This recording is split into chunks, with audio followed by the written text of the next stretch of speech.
உங்க அண்ணா பாஸ்ட்ல பெரிய தப்பு பண்ணியிருக்காரு.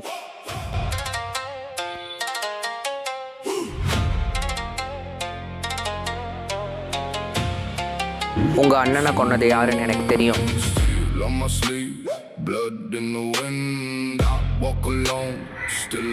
உங்க அண்ணன் யார் கூட தெரியுமா?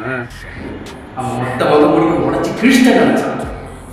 ஆனா அவன் மிச்ச வச்ச பாருங்க, உன் அண்ணன் கழுத்தையே. உங்க அண்ணன் 2018 ஒரு குடும்பத்தை கொண்டு பெரிய டானானார்ல. வேணா அந்த குடும்பத்துல யாராவது ஒருத்தன் மிச்சம் இருந்தா அவன் தான் உங்க அண்ணனை கொண்டு இருப்பான். இனிமேல உனக்கு இங்க வேலை கிடையாது, வெளியே போ. ஓட ஓட ஓட தூரம் குறையல, பாட பாட பாட பாட்டு முடியல, போக போக போக ஒன்னும் புரியல, ஆக மொத்தம் ஒன்னும் விளங்கல விளங்கல. எங்க அண்ணனை கொன்னது யாரு? கொல்லல, அவரு கொண்டான்னு எனக்கு தெரியும். Say whoa!